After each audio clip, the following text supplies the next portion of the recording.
There are plenty of largely forgotten TV shows based on movies, but did you know that there are just many cinematic TV series adaptations that have not stood the test of time? See for yourself by taking a look at some notable, or should we say, obscure, movies based on TV shows that you likely forgot about. If you are not a fan of Rob Zombie's Munsters movie, you should check out Munster, Go Home. Released in Technicolor months after the final episode of the original sitcom, the film, also starring original cast members, sees Herman, Lily, and the rest come at odds with their neighbors when they inherit a lavish estate in England.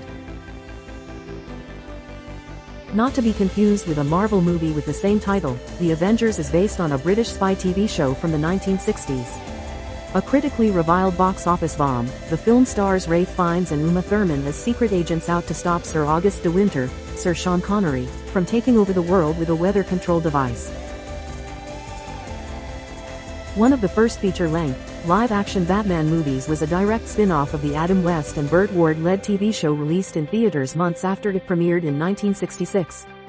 Nearly 40 years later, the actors played themselves in Return to the Batcave, The Misadventures of Adam and Burt, which is both a biopic, starring Jack Brewer and Jason Marsden as West and Ward, and a reunion film in which the Batman stars must retrieve the stolen Batmobile. Before fans started demanding a reunion special starring NBC's The Office cast, the original UK version already got its own spin-off movie. Ricky Gervais reprises his role in David Brent, Life on the Road, in which the former office manager chases his dream to be a rock star. Gary Cole and Shelley Long assumed the roles of Mike and Carol Brady in two theatrically released movies that both recreated and hilariously poked fun at the classic 1970s sitcom. They would return for a third installment, The Brady Bunch in the White House, which originally aired on Fox. Before playing Herman and Grandpa on The Munsters, Fred Gwynne and Al Lewis starred as bumbling cops on Car 54, Where Are You? The latter would reprise the role in a feature film starring David Johansen, future Scrubs cast member John C. McGinley, Rosie O'Donnell, and Fran Drescher. Every episode of Mystery Science Theater 3000 is feature-length to give the rotating human hosts and their robotic friends enough time to snicker at various cheesy movies. The one time the Satellite of Love's riffing was shown on the silver screen was in a box office bomb in which Michael J. Nelson, Tom Servo, Kevin Murphy, and Crow, Trace Beaulieu, are screened 1955's This Island Earth. The success of The Crocodile Hunter led to the production of a feature film that was part nature documentary and part comedic espionage thriller. The late Steve Irwin and his wife, Terry, portray themselves in The Crocodile Hunter. Collision Course, in which they become unwittingly wrapped up in the search for a lost surveillance satellite part swallowed by a croc.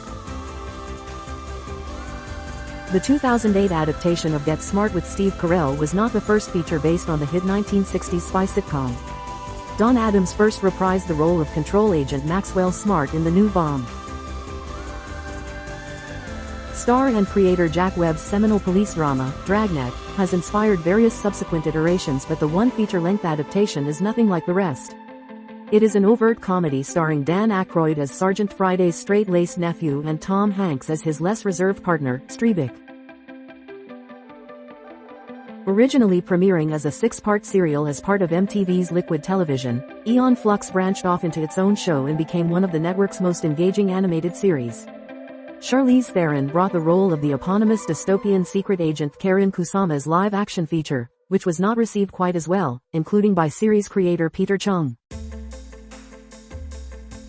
Years after Tom Wopat and John Schneider originated the roles of Bo and Luke Duke on the original hit series, The Dukes of Hazzard, Johnny Knoxville and Sean William Scott reimagined the Good O.L. Boys in a 2005 feature adaptation. 2 years later, Freeform, when it was still called ABC Family, aired a prequel called The Dukes of Hazzard, The Beginning, starring Jonathan Bennett and Randy Wayne as the cousins in their teens. While it was not well received upon release, 1994's live-action adaptation of The Flintstones is considered a masterpiece when compared to its prequel.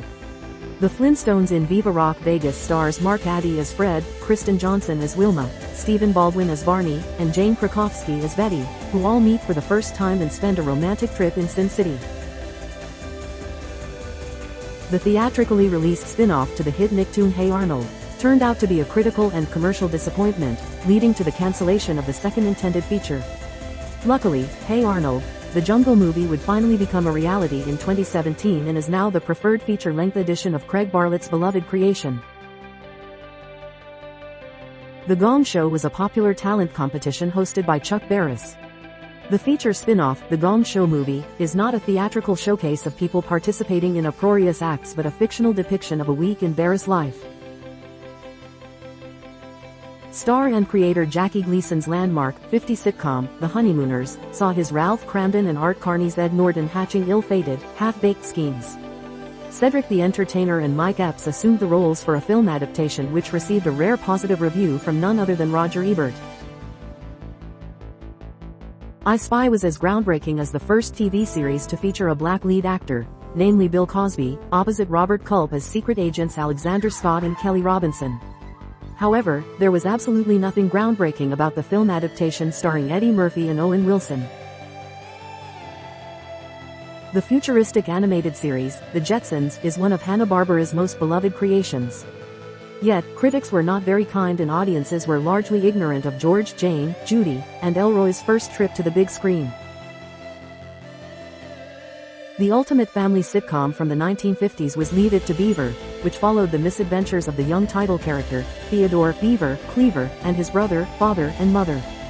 The Cleavers were reimagined in the late 90s with a film starring Christopher McDonald and Cameron Finley that did not charm critics or audiences quite the same way. Hanna-Barbera's Jonny Quest saw the young title character embark on various memorable adventures with his scientist father. One of his lesser-remembered adventures was depicted in the feature-length spin-off, Johnny's Golden Quest, which originally aired on the USA Network. The most memorable thing about the cinematic reboot of the 1960s sci-fi series Lost in Space is the inclusion of Friends cast member Matt LeBlanc as the pilot of the ill-fated spacecraft. Netflix's series reboot from 2018 would make a far greater impression than the largely negatively received 1998 film. In the late 1960s and early 1970s, Michael Cole, Clarence Williams III, and Peggy Lipton starred on the Mod Squad as three young rebels coerced into becoming undercover cops to avoid jail time. Giovanni Ribisi, Omar Epps, and Claire Danes assumed their roles for a movie reboot that was a widely panned mess and proved to be a box office bomb. Following Huey, Dewey, and Louie's exciting adventures with their wealthy Uncle Scrooge, DuckTales is one of the best animated TV shows ever produced by Disney. However, while generally well-liked by critics, its theatrically released spin, DuckTales the Movie, Treasure of the Lost Lamp, was not a hit at the box office and cost itself the chance to garner sequels.